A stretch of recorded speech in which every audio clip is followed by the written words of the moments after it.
NCERT किताबों के कुछ महत्वपूर्ण बिंदु आज हम आपको करवाने वाले हैं जो कि आपके सीटेट एग्ज़ाम की दृष्टि से बहुत ही महत्वपूर्ण होने वाले हैं। तो चलिए हम स्टार्ट करते हैं सीधा बिना टाइम को वेस्ट करते हुए। एनसीएफ 2005 के अनुसार कक्षा 3 से 5 तक के पर्यावरण अध्ययन को 6 थीमों में आपका डिवाइड किया गया है, जो कि इस प्रकार से हैं। पॉइंट नंबर 1 है आपका परिवार एवं मित्र। पॉइंट नंबर 2 है आपका भोजन। पॉइंट नंबर 3 है आपका पानी। पॉइंट नंबर 4 है आवास। पॉइंट नंबर 5 है यात्रा। नेक्स्ट पॉइंट है आपका पॉइंट नंबर 6 हम चीज़ें कैसे बनाते हैं। अब हम बात करते हैं मधुमक्खी पालन की। तो बिहार के मुजफ्फरपुर का बोचाहा गांव, इस इलाके में लीची के पेड़ बहुत अधिक पाए जाते हैं, इसीलिए इस क्षेत्र के लोग मधुमक्खी पालकर शहद बनाने का काम करते हैं। मधुमक्खी पालन को एपीकल्चर कहते हैं। अक्टूबर से दिसंबर मधुमक्खी के अंडे देने का सही समय माना जाता है और यही मधुमक्खी पालन शुरू करने का भी अच्छा समय माना जाता है। नेक्स्ट पॉइंट है लीची के फूल फरवरी में खिलते हैं। मधुमक्खी के हर छत्ते में एक रानी मधुमक्खी होती है जो कि अंडे देती है। छत्ते में कुछ नर मक्खी होती हैं और छत्ते में बहुत सारी काम करने वाली मधुमक्खियाँ भी होती हैं। यह दिन भर काम करती रहती हैं और शहद के लिए फूलों का रस भी यही ढूंढती हैं।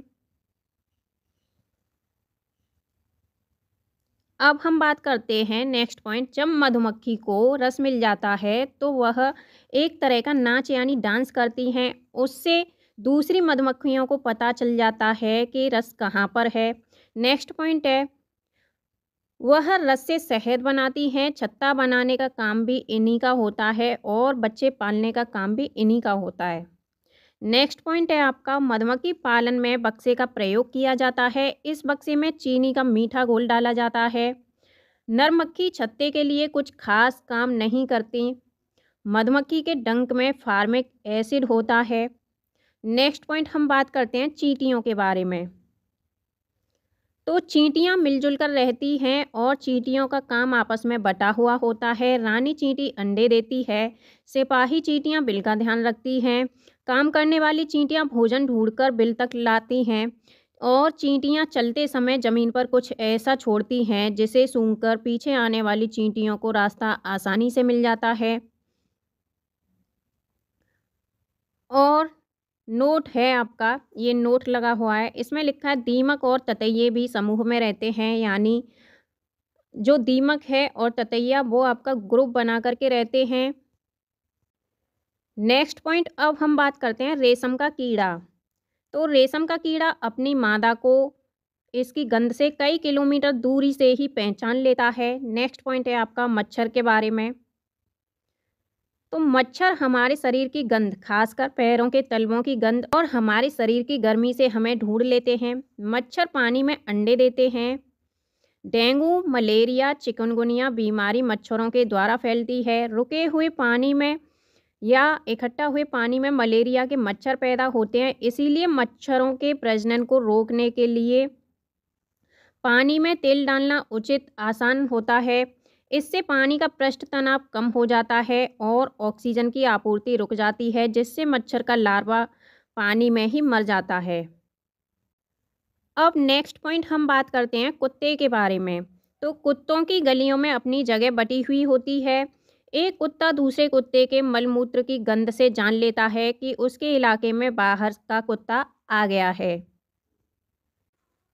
अब नेक्स्ट पॉइंट हम बात करते हैं चूहे के बारे में। तो चूहों की देखने की क्षमता बहुत कम होती है, लेकिन इनके सूंघने, छूने और टेस्ट करने की क्षमता बहुत अधिक होती है। नेक्स्ट पॉइंट अब हम बात करते हैं उल्लू के बारे में। तो उल्लू अपनी गर्दन पीछे तक घुमा सकते हैं। मैना, तो मैना झटके से अपनी गर्दन आगे पीछे करती रहती है। नेक्स्ट पॉइंट है चील, बाज और गिद्ध। चील, बाज और गिद्ध हमसे 4 गुना अधिक दूरी तक देख पाते हैं। चील की पूंछ खांचे वाली होती है और गिद्ध मरे हुए जानवरों को खाकर जगह को साफ कर देता है और आकाश में ऊंचाई पर ये उड़ता है। नेक्स्ट पॉइंट अब हम बात करते हैं कलचिड़ी या इंडियन रोबिन पंछी के बारे में। तो कल चिड़िया जो होती है वो पत्थरों के बीच अपना घोंसला बनाती है। इनके घोंसले में पौधे की नाजुक टहनी, जड़ें, ऊन, बाल, रुई ये सब बिछा हुआ होता है और यह छोटे-छोटे कीड़े-मकोड़े खाती है। इनकी चोंच अंदर से लाल होती है। नेक्स्ट पॉइंट अब हम बात करते हैं कौवा के बारे में। तो कौए के घोंसले में लोहे के तार और लकड़ी की टहनियाँ जैसी चीज़ें भी होती हैं। कौवा पेड़ की ऊंची डाल पर घोंसला बनाता है। कोयल अपना घोंसला नहीं बनाती है, वह कौए के घोंसले में अंडे देती है। कौवा अपने अंडों के साथ साथ कोयल के अंडों को भी सेता है। नेक्स्ट पॉइंट हम बात करते हैं फाख्ता पंछी के बारे में।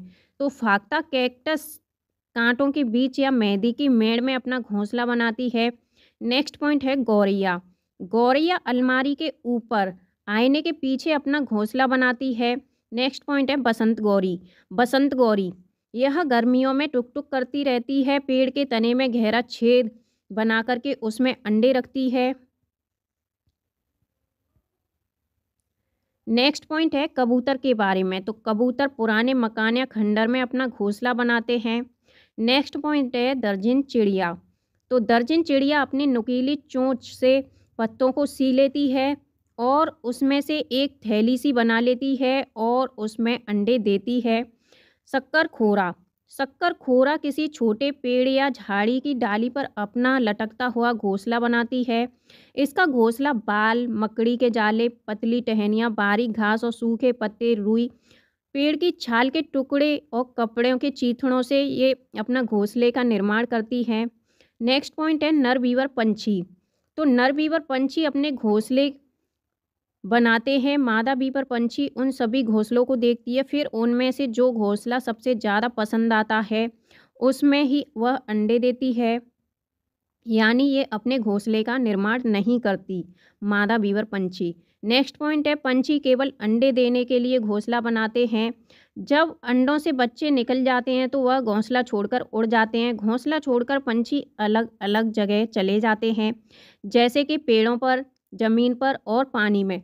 अधिकतर पंछियों की आंखें उनके सिर के दोनों तरफ होती हैं। पंछी एक ही समय में दो अलग अलग चीज़ों को एक साथ देख सकते हैं, यानी उन पर नज़र डाल लेते हैं। जब अलग अलग चीज़ों पर केंद्रित करते हैं अपनी नज़र को तो उनका देखने का जो दायरा होता है वो बढ़ जाता है और जब ये बिल्कुल सामने देखते हैं तो इनकी दोनों आंखें एक ही चीज़ पर होती हैं। ज़्यादातर पंछियों की आंखों की पुतली घूम नहीं सकती है, वह अपनी गर्दन घुमाकर ही आसपास देखते हैं। पंछियों के पंख उन्हें उड़ने में मदद करते हैं और उन्हें गर्माहट भी देते हैं। उनके नए पंख आते रहते हैं और पुराने पंख झड़ते रहते हैं। कुछ पंछी अलग अलग खतरों के लिए अलग अलग आवाज़ें निकालते हैं, जैसे उड़कर आने वाले दुश्मन के लिए एक तरह की आवाज़ और ज़मीन पर चलकर आने वाले के लिए दूसरी तरह की आवाज़ें निकालते हैं। पंछियों के कान दिखते नहीं हैं, लेकिन इनके सिर के दोनों तरफ छोटे छोटे छेद होते हैं जो पंखों से ढके हुए होते हैं। पंछी इन्हीं की मदद से सुनते हैं। नेक्स्ट पॉइंट हम बात करते हैं हाथी यानी एलिफेंट के बारे में।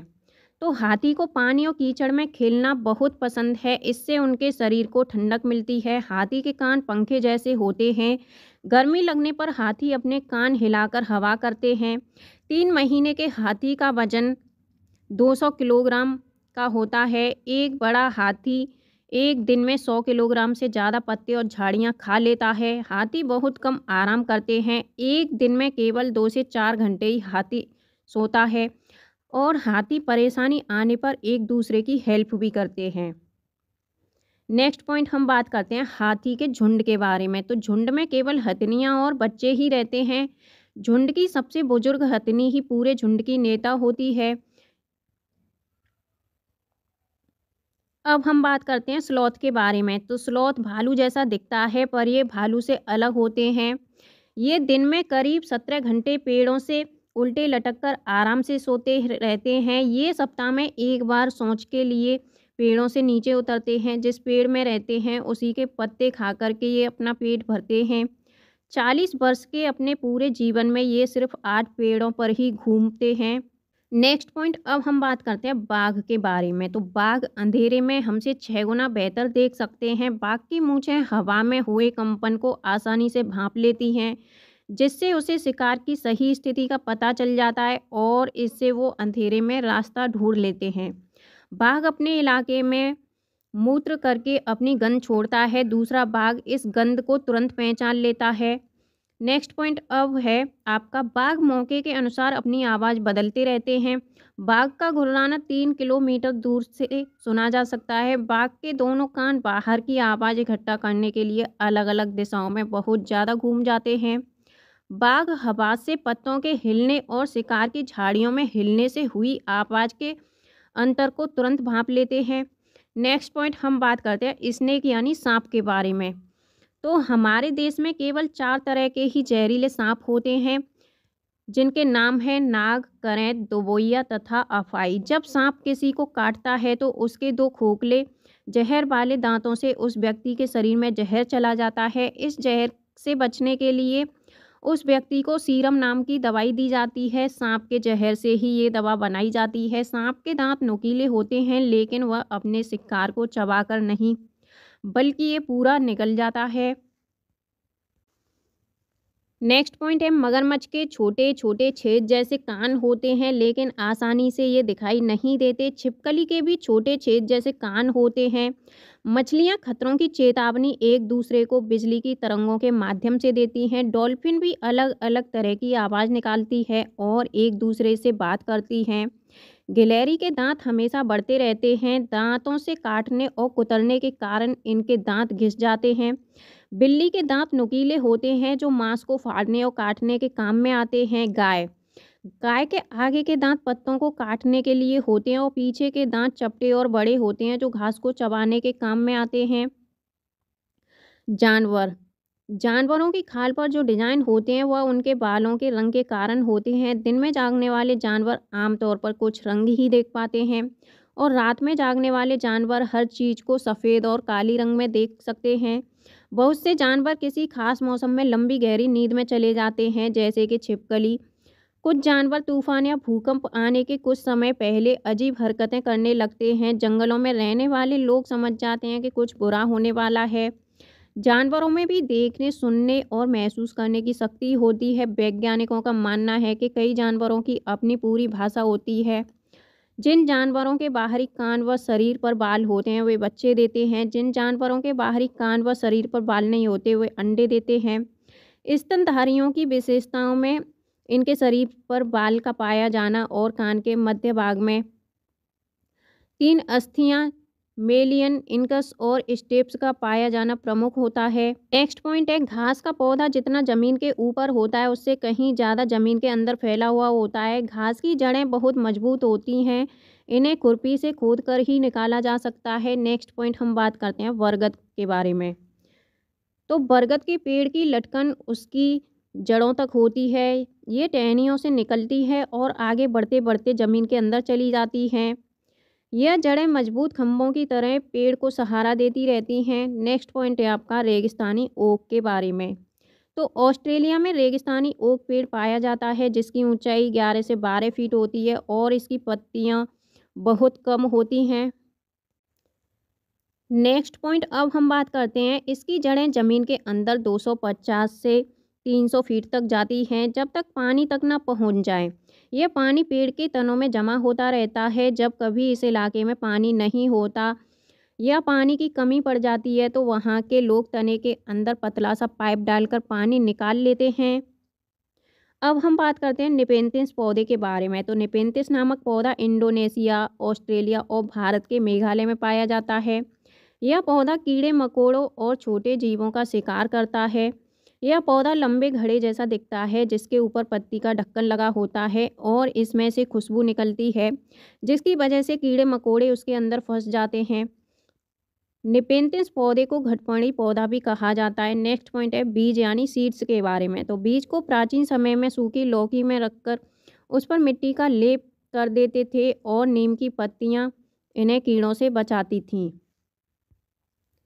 नाशपाती, भिंडी, करेला, टमाटर, चीकू आदि में ये बीज होता है। मिट्टी में गोबर मिलाने से मिट्टी में कीड़ा नहीं लगता।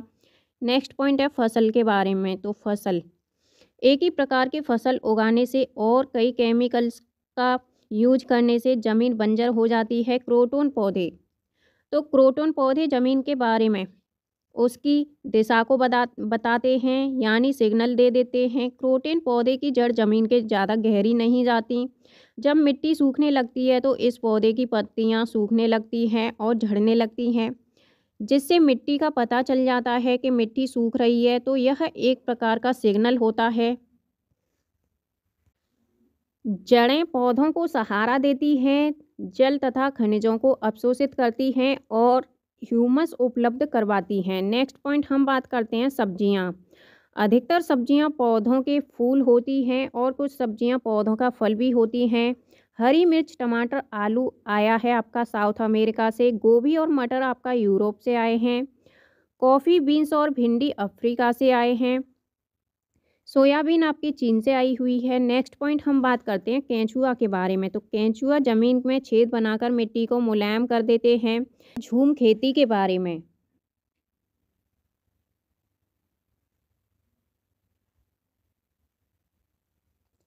तो इस जगह जो बांस या जंगल उग जाता है उसे उखाड़ते नहीं हैं, बस गिरा करके जला देते हैं। यह राख जमीन में खाद का काम करती है और जमीन को जलाते हुए आसपास के पेड़ न जलें, जंगलों को नुकसान न पहुंचे, इसका भी ध्यान रखा जाता है। फिर इस ज़मीन में खेती की बारी आती है तो ज़मीन को जोता नहीं जाता, मिट्टी को हल्के से हिला करके बीज छिड़क देते हैं। एक ही खेत में अलग अलग तरह के बीज जैसे कि मकई, सब्जियां, मिर्च और चावल बोए जाते हैं। फसल के समय भी अनचाही घास और पौधे को उखाड़ते नहीं हैं, उन्हें गिरा देते हैं ताकि वे ज़मीन की मिट्टी में मिल जाएं। इससे भी ज़मीन उपजाऊ बनती है। मुख्य फसल चावल की यहाँ पर होती है। फसल पकने पर गांव में सबसे बड़ा त्योहार मनाया जाता है और चेराव नाच भी करते हैं। इस नाच में ज़मीन पर बांस की डंडी लेकर दो लोगों की जोड़ी आमने सामने बैठती है। ढोल की ताल पर डंडियों को ज़मीन पर पीटते हैं। डंडियों के बीच लोग कतार में खड़े होकर के कूदते और नाचते रहते हैं। स्थानांतरित जो खेती या झूम खेती आपकी उत्तर पूर्वी पर्वतीय तथा आदिवासी क्षेत्रों में की जाती है। इसे जनजातीय कृषि के नाम से भी जाना जाता है। नेक्स्ट पॉइंट है झूम खेती मिजोरम में होती है। मिजोरम की मुख्य फसल चावल है। मिजोरम में 3/4 लोग जंगल में रहते हैं। यहाँ खेती की लॉटरी निकाली जाती है। ज़मीन को साझा मानकर सभी लोगों को बारी बारी उस ज़मीन पर खेती करने का अवसर मिलता है। मिजोरम में मिजो भाषा बोली जाती है। मिजोरम में बांस के बर्तन बनाए जाते हैं। जिस मैदान में एक टीन बीज बोए जाते हैं उसे एक टीन ज़मीन बोलते हैं। कुड़ुक झारखंड की एक आदिवासी जनजाति है। कुड़ुक भाषा में जंगल को तोरंग कहते हैं। भारत के उत्तर पूर्वी क्षेत्रों में स्थानीय खेती करने का रिवाज है। बेलवन का गांव कर्नाटक में है। जुलाई के महीने में प्याज उगाने का काम शुरू हो जाता है। खूंटी की मदद से खेत की मिट्टी को नरम किया जाता है। समय पर प्याज न काटी जाए तो वह ज़मीन के अंदर ही सड़ जाती है। खरपतवार कुछ पौधे बिना बोए खेतों में अपने आप उग जाते हैं, जिन्हें खरपतवार कहते हैं। इन्हें निकालना ज़रूरी होता है, नहीं निकालेंगे तो सारा खाद पानी ये ही ले लेते हैं और ज़मीन कम उपजाऊ बनती है। होलगुंडी गांव कर्नाटक में है। बच्चों की पंचायत भीमा संघ होलगुंडी गांव में है। कर्नाटक की भाषा कन्नड़ है। अब हम बात करते हैं नेक्स्ट पॉइंट उधियूं के बारे में। तो सर्दियों में खेत में ही ताज़ी सब्जियों को मसालों के साथ एक मटके में भरते हैं और उसको सीलबंद कर देते हैं। कोयले के अंगारों में मटके को उल्टा रखकर सब्जी को पकाया जाता है। इस पकी सब्जी को कहते हैं उधियूं। गुजराती में उधियूं का मतलब होता है उल्टा। तो उधियूं के साथ मिट्टी के चूल्हे में पकी बाजरे की रोटियों को खाया जाता है। साथ में मक्खन, दही और छाछ भी ली जाती है। गांधीधाम स्टेशन गुजरात में है। गुजरात के प्रमुख खाद्य पदार्थ हैं ढोकला, चटनी और नींबू वाले चावल तथा मिठाई। बनगांव यानी बनबनका आपका गुजरात में है। गांधीधाम अहमदाबाद में है। वलसाड़ गुजरात में है। नेक्स्ट पॉइंट हम बात करते हैं दांडी यात्रा के बारे में। तो गांधी जी का कहना था जो चीज़ें हमें कुदरत ने दी हैं उन्हें बनाने पर बंदिश कैसी। उन्होंने लोगों के साथ मिलकर अहमदाबाद से दांडी के समुद्र तक एक लंबी यात्रा की और इस गलत कानून को तोड़ा। नेक्स्ट पॉइंट है ग्रेगर मेंडल के बारे में। तो ग्रेगर मेंडल का जन्म एक गरीब किसान परिवार में 1822 में हुआ था। इन्होंने 7 साल तक मठ में एक बगीचे में 28,000 पौधों पर बारीकी से कई प्रयोग किए और ढेरों आंकड़े इकट्ठे किए। मटर के पौधे कुछ गुड़ी होते हैं जो जोड़ियों में आते हैं, जैसे बीज या तो मुलायम होगा या फिर खुरदरा होगा, और इनसे निकली अगली पीढ़ी के बीजों में बीज या तो मुलायम होंगे या फिर खुरदरे। बीज का रास्ता कुछ नहीं होता है। नेक्स्ट पॉइंट हम बात करते हैं जंगल के बारे में। तो जंगल अधिकार कानून 2007, जो लोग 25 सालों से जंगलों में एक साथ एक जगह रह रहे हैं तो उन्हें यहाँ का कानून अधिकार देता है कि वह इस जगह पर जो चाहे वो उगा सकते हैं, उन्हें हटाया नहीं जाएगा। अब नेक्स्ट पॉइंट हम बात करते हैं जंगल का संरक्षण वहाँ की ग्राम सभा करती है। खानों की खुदाई और बांधों का निर्माण करने से जंगल खत्म होते जा रहे हैं। अब हम बात करते हैं एकल परिवार के बारे में। तो एकल परिवार में माँ बाप और उनके बच्चे रहते हैं, जबकि संयुक्त परिवार में दादा दादी, चाचा बुआ, माँ बाप और बच्चे होते हैं, या नाना नानी, मामा मामी, मौसी, माँ बाप और बच्चे होते हैं। नेक्स्ट पॉइंट हम बात करते हैं बछेंद्री पाल के बारे में।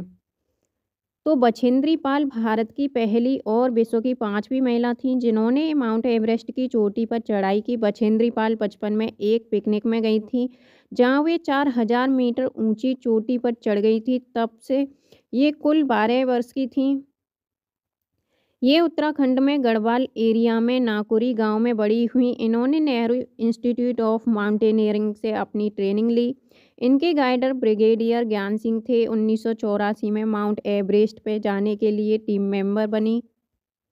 23 मई को दोपहर के 1:07 पर अपना पहला कदम 8848 मीटर लगभग 8900 मीटर ऊंची चोटी माउंट एवरेस्ट पर कदम रखा। इनके साथ एक और मेंबर भी गई थी। ये एक साथ कदम नहीं रख पाए क्योंकि वहाँ जगह नहीं थी, तो पहले इन्होंने अपना कदम रखा। उसके बाद इन्होंने अपना सिर झुकाया और झंडा फहराया और तस्वीरें ली। माउंट एवरेस्ट को नेपाल में सागर माथा कहते हैं। अब हम बात करते हैं कर्णम मल्लेश्वरी के बारे में।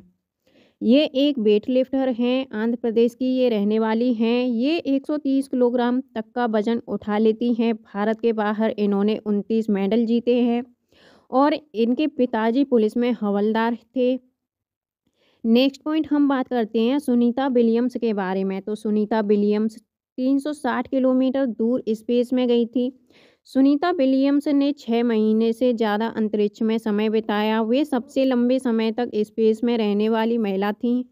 नेक्स्ट पॉइंट हम बात करते हैं सुनीता विलियम्स के एक्सपीरियंस स्पेस। तो वहाँ एक जगह बैठ नहीं पाते थे, एक जगह से दूसरी जगह तैरते या फ्लोट करते रहते थे। पानी भी नहीं रुकता था, बुलबुले बन के पानी फ्लोट करता था। चेहरे या हाथ धोने के लिए बबल पकड़ना पड़ता था और कागज़ गीला करना पड़ता था। वहाँ कंघी करने की आवश्यकता नहीं थी क्योंकि बाल हमेशा खड़े रहते थे। वहाँ टहल नहीं सकते थे और फ्लोट करने की आदत हो गई थी। एक जगह पर रुकने के लिए खुद को बांधना पड़ता था। नेक्स्ट पॉइंट हम बात करते हैं नील आर्मस्ट्रॉन्ग। तो नील आर्मस्ट्रॉन्ग चांद पर उतरने वाले पहले व्यक्ति थे। वे चांद पर 1969 में गए थे। भारत अर्जेंटीना के विपरीत देशांतर पर है, इसीलिए भारत के लोगों से सापेक्ष उल्टे हैं। नेक्स्ट पॉइंट हम बात करते हैं अल-बिरूनी के बारे में।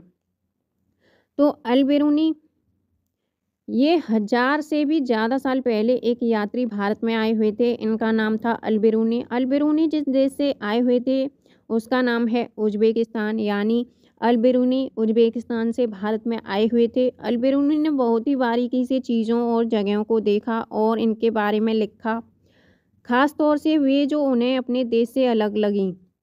अल-बिरूनी उस समय के तालाबों के बारे में लिखते हैं कि यहाँ के लोग तालाब बनाने में तो माहिर हैं, अगर हमारे देश के लोग इन्हें देखेंगे तो हैरान ही रह जाएंगे। बहुत बड़े बड़े भारी पत्थरों और लोहे के कुंडों और सरियों से जोड़कर तालाब के चारों तरफ चबूतरे बनाए जाते हैं। इन चबूतरों के बीच में ऊपर से नीचे जाती हुई सीढ़ियाँ, इनकी लंबी कतारें होती हैं। लोगों के उतरने चढ़ने के रास्ते अलग अलग होते हैं। यहाँ कभी भीड़ लगने से परेशानी नहीं होती है। आज इतिहास पढ़ने वाले लोगों को अल-बिरूनी की किताबों से उस ज़माने के बारे में बहुत कुछ पता चलता है।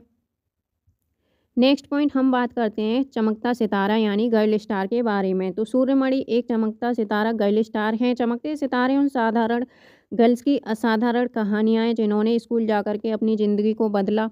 सूर्यमणि चाहती थी कि लोग त्योहारों पर अपने गीत गानों को गाएं, उन्हें भूलें ना और अपने पहनावे को चाव से पहने।